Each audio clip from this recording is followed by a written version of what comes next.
a dash of mystery, a sparkle of magic, and all things cozy.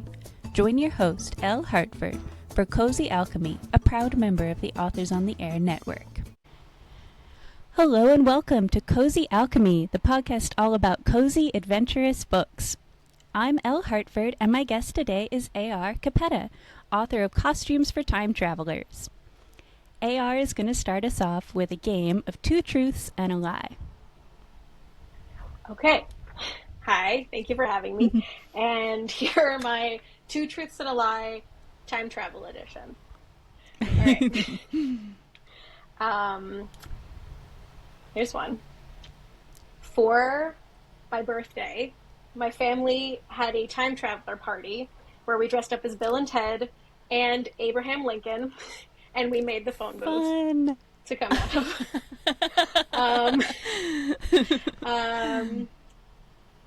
Okay.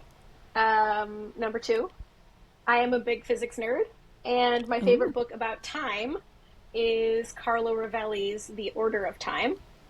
Ooh, okay. And number three, my favorite recent time travel book is The Ministry of Time by Kellyanne Bradley. Ooh, okay, you were right. This is a very themed set. This is very good. You're so on point. All right. I love the idea of the birthday party, first of all, so I'm really hoping that one's true. And physics nerd, totally get. So I'm going to take a leap and say number 3 is the lie. Number 3 is the lie, but it was a sneaky way. It was a sneaky way for me to get 2 book recommendations in at the same time because you go. my very slightly, like the one that I keep coming back to is This Is How You Lose the Time War, but but The Ministry of Time, also an excellent read. So I was just really sneakily getting in 2 book recommendations for the price of one. I think that is the best use of the lie in Two Truths and a Lie yet. Thank you. Yeah. All right. Off to a good start. So, your book, Costumes for Time Travelers, just came out recently. Can you tell us a little bit about it to get us started? Yeah, definitely. So Costumes for Time Travelers is a time travel fairy tale. And it is set in a small village called Pocket, which exists in a valley outside of time. And the main character, Callisto, is the assistant in a costume shop that is just there to help time travelers as they travel on their way to various points in what they call the timelands, which is basically everything we think of as human history. Right. So, yeah, and the story kind of kicks off when Fox, who is a time traveler who has grown up all throughout time and sort of moves through time in a very idiosyncratic way, just literally crashes into Pocket, and things start to pick up from there. And Callisto gets drawn into some time travel adventures that they are not necessarily expecting. So that's where we all start from. I love it. That's a good setup. And I really love just the idea of Pocket, and like even more so the costume shop too within Pocket. So yeah, where did that come from? Where did that idea? Yeah, so the idea of Costumes for Time Travelers is it is the only book that I've written from a title. Like the title just appeared in my head one day, actually at a writing retreat, which writing retreats are often like little magical pockets of time in their own way, where you get away from all of the sort of usual things of everyday life, and your brain starts to work in kind of magical other ways and give you these little gifts, hopefully. But I've never had one be a title. Yeah, I've never had one be a title that sort of led to a whole book. So I knew that the costumes were important, but I didn't know how yet. I didn't know if it was, I didn't know exactly how that worked. And at first, I was playing with the idea of it working kind of differently, and someone like learning the art of costuming time travelers, and then something about the idea of Pocket happened all at once when I started to see it as a cozy fantasy, because that was the element that really Okay. came into play, where I realized that it wasn't just a time travel story. It had to be a cozy time travel story. And that's where Pocket came from, was that sense of needing that really special setting that was going to be the home of the costume shop and going to have that kind of almost, I know it's the homage that everyone loves to, but there's a reason we all love it, that Howl's Moving Castle kind of Yeah, place yep. that you go to in your mind. Classic. And that's where it came from for sure. Nice. And you said something there that I thought was really cool. So you had the title, and then the genre too really helped. Mm-hmm. It sounds like kind of determine the story. And I love that a lot, because with cozy genres, sometimes like the easiest way to explain them is just based on one singular setting, right? Like they take place in a tea shop, in one stationary place. But by its nature, time travel is taking you all over the place. So I love, like, did that feel like it's not that it is a disconnect, but did it feel kind of like a challenge when you started out? It did feel like a challenge, because I think because I knew that at some point we would have to move away from Pocket, and there were Mm. moments where my editor and I would be talking, and we'd be like, but what if it was all Pocket all the time? How could we have a time travel novel that never time travels? We can't. Yeah. Is doesn't quite Yeah. work.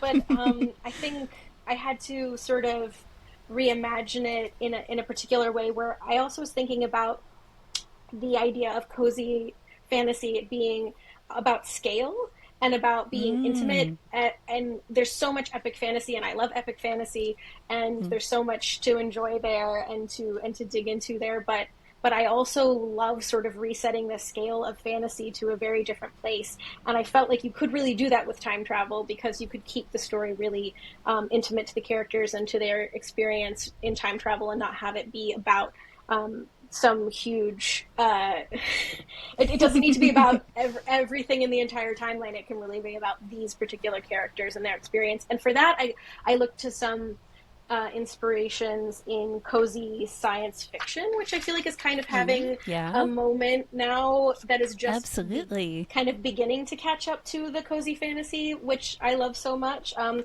then I was thinking about things like Becky Chambers, how she does cozy fantasy, like A Psalm for the Wild Belt or Long Way to a Small and Great Right. Planet, where they are traveling, but the intimacy of the setting and the intimacy of the experience is absolutely cozy in that way. Gotcha. Yeah, I Yeah. love that. That is so cool. And kind of on that note, we do get to visit several different eras, like you were saying. So, what was it like researching these different times to put your characters into? And did you end up with a favorite one? Um, well, I am a pretty big Shakespeare nerd, so the fact that they go to the Globe at one point for Mm-hmm. the opening of Midsummer Night's Yeah. Dream, and I did get to sort of tuck that in there in a way for myself and for other people who might enjoy it. But I was thinking about what are places that a lot of time travelers might sort of gravitate towards, and that felt like kind of a natural one. And so that Mm-hmm. one I didn't have to research as much as you might think, because, like I said, I have a long history of It was Shakespeare and already there. Shakespearean research. The background was there. And Crete they end up in Crete at one point, and that's Mm-hmm. another place where I feel like a lot of sort of um, previous sort of interest and knowledge that I had came into that, but I did do more research for that in terms of like the Mm. very specifics of the setting. And I think the thing that I actually had to research the most wasn't actually about a place, it was about the costumes. I did so much costume Ah. research. Oh, I bet. So I Yeah. think I bet. yeah, the place that I ended up researching the most and loving the most was the costume shop, because you have to have so much, and there's so much texture and detail, and that goes into every little thing about it. And there's so much you end up learning that you don't use, because you could stuff hundreds of pages with costume details from throughout time, and still have so much more that doesn't make it onto the page. So that was a lot Fair. of fun, though. That was very fun. Yeah. I love that. So, like, slight sideline, but I had to ask that question because my background is actually in experimental archaeology, and I studied with like reenactment and like how, like how people approach experiencing the past. That was my whole dissertation. So I love that, obviously the costumes, right? Because it's something that you're wearing, you're touching, you're like dealing with, you have to describe it when you're an author. Like, yeah, that's so neat how it came through, it just writing a story. Like, yeah, that's so cool. That's such a. Now I want to ask you questions about that. I know it's. Turn it around later. That's cool. I know. Yeah. We'll see. But yeah, every time I see anything vaguely related to that come up in a story, I'm like, yes. But okay, another theme actually that I really did enjoy in the book was kind of this ongoing concept of like measuring time and productivity that we deal with, right? In the book, you address it like right away, like right from the translator's note in the beginning, and then it kind of like continues through. I don't want to get like super spoilery or anything, but like I feel like it came around. So are these things that you think about in your daily life? Like, how did writing the book affect you? Yeah, I think that these are things I was already thinking about and sort of dealing with. I think I live a life that I think has a different relationship to time than some people. I live in a place that has a slower pace of life than I think a lot of, and kind of wanted to do that intentionally and be aware of that, and not necessarily. I think that we take the way that time moves in our lives very much for granted, but it's very interesting when you get down to it on, oh no, here comes physics again. When you get down to All it right, on we'll get into level, it. onto this level, time is well, first of all, okay, there's a lot there, but basically on a basic level, time is change. So time isn't something that exists because we're just trying to move through our days in an orderly fashion. Time exists because things are changing. And so when we think about the measures of time that are really natural to us as people, they are things like days and seasons and things that are they think of them as cycles of nature. But I also saw, there's a lot of little cycles in this interview. Going back to Becky Chambers for a second, I saw an interview. She was introducing something about her books, and she was talking about how the way that most of us think about time, the measures we use as humans to talk about time are actually measures of distance. A day is a rotation, a year is an orbit, a month is a moon cycle, and then a week is just like a subdivision of a month. But still, like, all of the basic ways that we talk about time are actually distance. So I think that the more that you think about time in a way that is just a little bit different, and you start to not take for granted that we're just sort of marching through our lives in this orderly fashion because the clock tells us to, and because we all need to be somewhere at the same time, then you start to approach your life a little bit differently, and you start to approach it a little bit more naturally and think about what actually is natural to you as a person and to the people around you, and the ways that that other forces in your life, might put other frameworks on top of that aren't as natural, but like then something you have to sort of think about, like, how do you interact with that and do the best that you can with that. It's not always something where we can just wake up in the morning and decide like we're not going to deal with any of that ever again. But we can be more intentional about how we move through time, how we move through our lives in that way. So yeah, this is stuff I think about, and I think it all sort of bleeds into the story in various ways. And it was really, really fun to, you mentioned the translator's note, and one of the most fun things I think about this book was the idea of writing a story that was, by its nature, a translation of a language that doesn't actually exist. And therefore, like, all of the things that come with that, the culture that comes with that, and all the things that are different because they're baked into the language and how they think about things. 100%. And okay, I could ask another question about that, but like I'm going to focus on the time thing really quick because it stuck out to me, obviously, because it's something that I have to think about a lot in my life, especially, like being an author, kind of being somewhat self-employed, right? Being in charge of your own time to a degree, you end up having to make your own peace with scheduling, whatever that looks like for you. And so I wanted to ask a behind-the-scenes question of you, like, I know a lot of authors will say, I write from 6 to 8 o'clock in the morning and every day, every single day, or in the evening or whenever it happens to be. Do you have like a schedule that you keep yourself to? Short answer, no.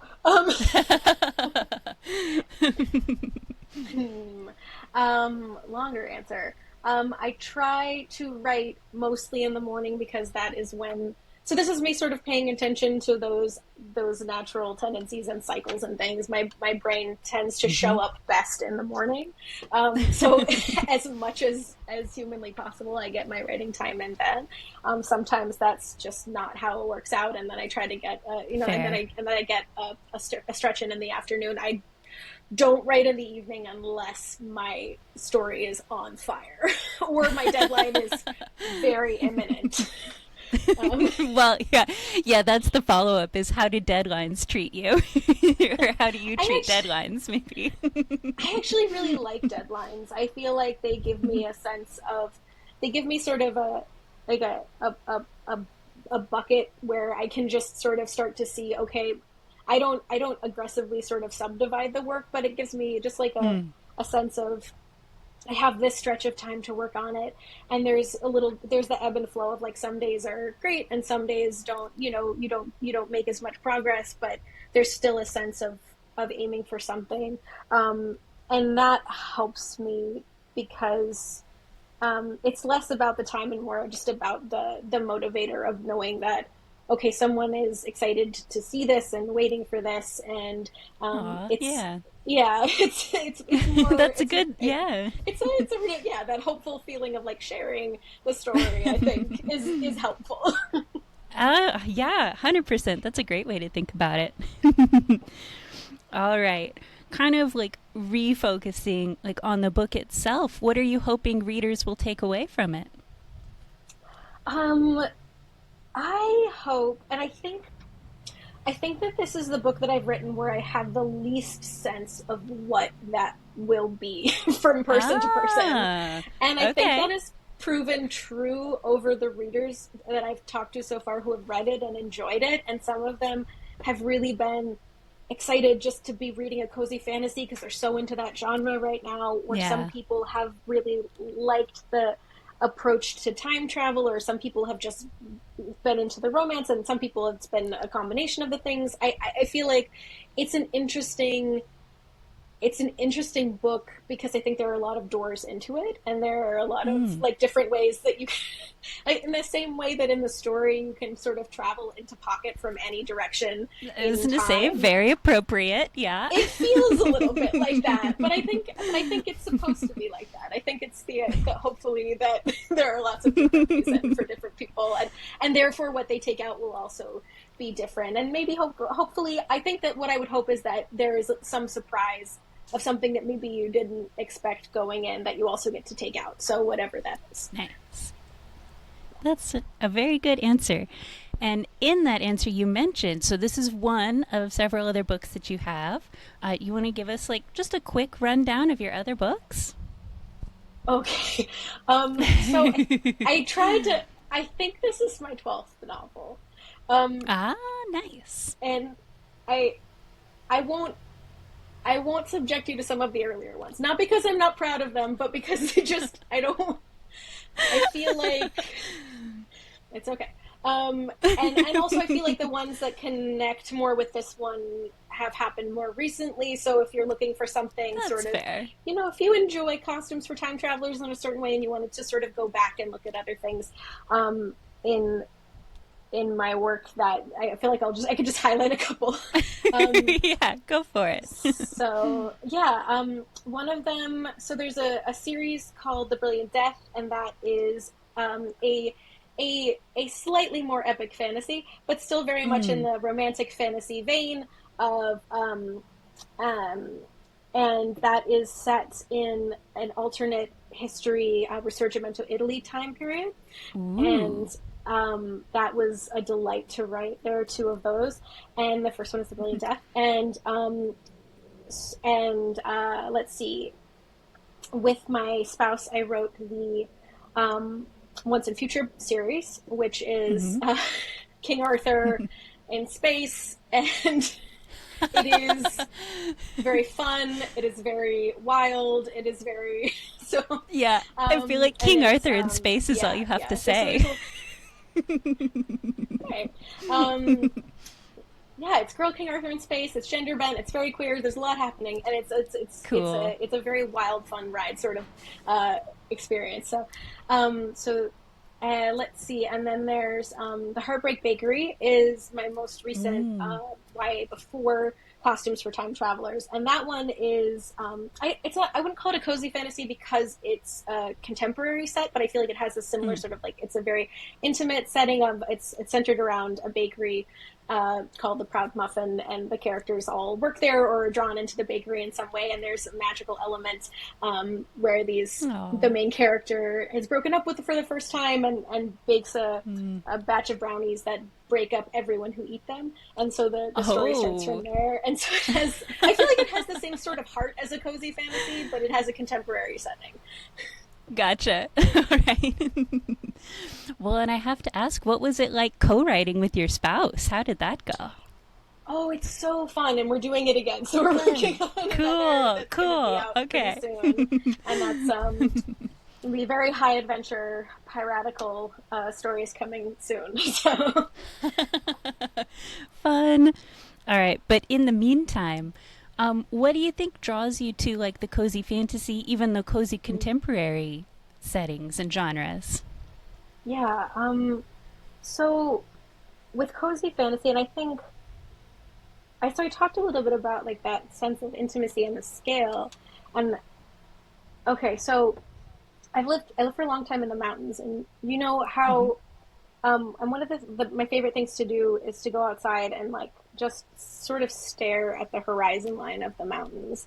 And you know how you're supposed to do that if you've been inside for a long time, especially if you've been staring at a screen. You're supposed to go outside and you're supposed to fix your Right. eyes on the horizon, because it kind of resets your brain and it resets your sense of scale and where everything is, and sort of what feels natural and what feels right.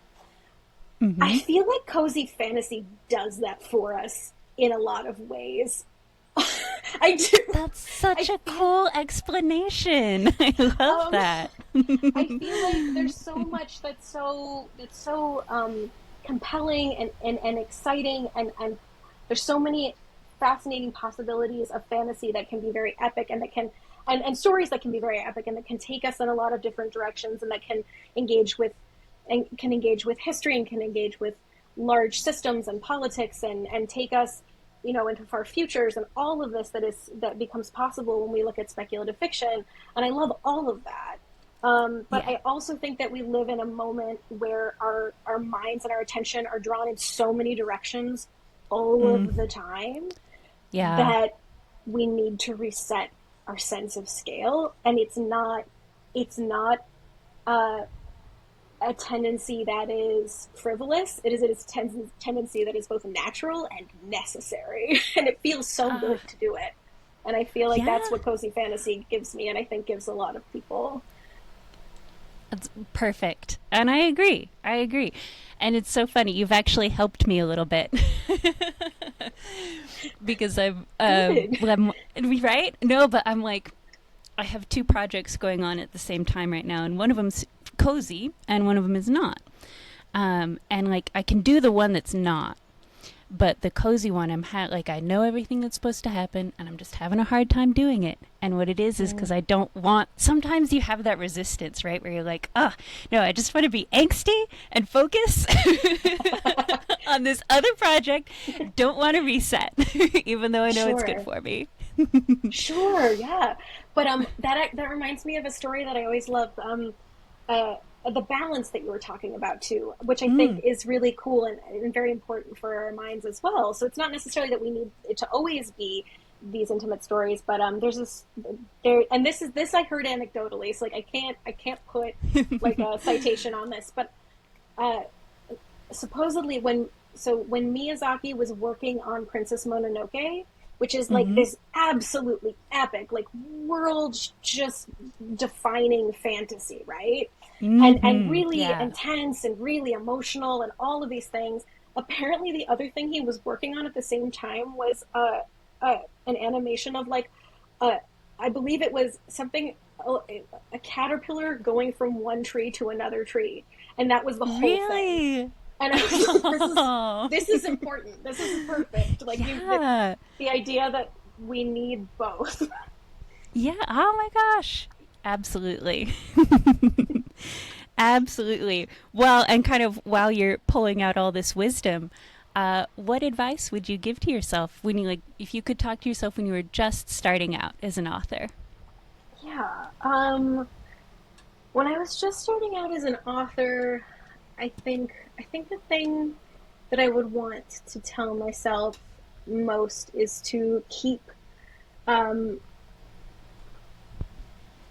just keep making time for reading and for refilling the part of your brain that makes these stories, because while it is wonderful to pursue this, and it's absolutely like something that you can and will be able to do it, like you'll even though you'll get there, it's important to keep the things that sort of got you there in the first place, which are just this high curiosity, right? To just like keep that curiosity always with you. And it's not necessarily that I lose it. It's just that sometimes, when things sort of narrow in on like, this is work, and you have to dig in and make the projects happen and sort of keep things moving. And part of that is just the practical reality of being a working writer and needing to, not just meet deadlines, but make sort of a life out of what you're doing in late stage capitalism. Not gonna, I know.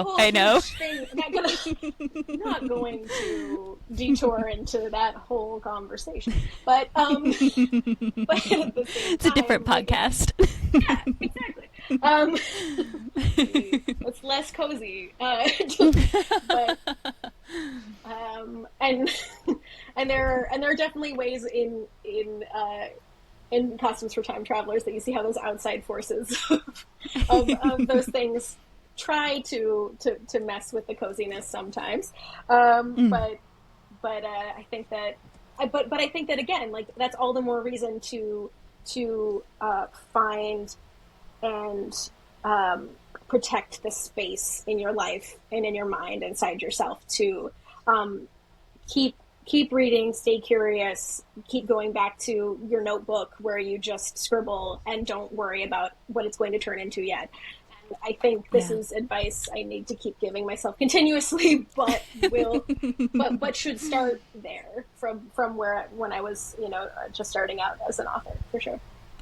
I love that. Yeah. And knowing that it's okay too, right? Like even as you grow and develop, like, you don't have to leave behind the things that brought you here in the first place. Like having, I think some people need that kind of permission, right? To be able to stay, I think if anything, and curious. Yeah. I think if anything, staying in touch with them is what will sort of keep you on this path, because it's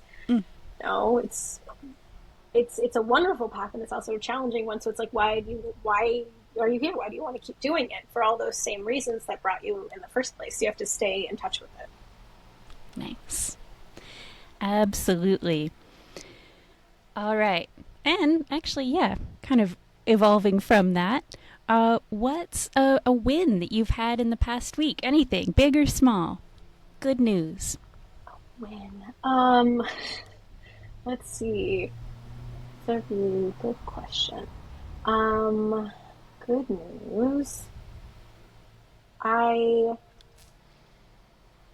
let's see. Well, I don't know if it's news because I guess I knew what I was going to do, but I'm going to do my I'm going to do my first sort of author travel for costumes at the end of the week, which is exciting. So I haven't done that for a while. So I'm going to be at YA Midwest with Anderson. So I don't know when this is coming out. But whenever this... Yeah, in just a couple days. So it will be very timely. Yes, Yeah. Yes. Yeah. YA Midwest, the Anderson's Booksellers is putting together in Naperville out in Chicago. So that will be really fun. And it's been a while. I've done some events for I have a series for younger readers called Hocus and Pocus, which is very, very, very fun. And I've gotten to do some events for that more recently. But this is sort of my first YA event in a while, so it'll be fun to get out there and see folks and see it, writers and readers, and be in that kind of space. So, yeah. Yeah, that's awesome. Best of luck. That's exciting. All right. And on that note, we'll wrap up. We'll have like links for, your bio and everything, blogs. Sorry, I automatically talk about blogs because that's where I am part of the time. Website, books, that'll all be in the show notes so people can find you. Thank you so much for being on the show today. Thank you. Thank you for having me. This is really fun and very delightful to be in the cozy fantasy space. Yeah. Oh my gosh. I know. One of my favorite places. All right. So thank you once again. That is all for now. And listeners, I will talk to you next time. Cozy Alchemy is brought to you by Authors on the Air, and our theme music is by Cyberwave Orchestra. For everything else, blame Elle. You can find her online at ellehartford.com.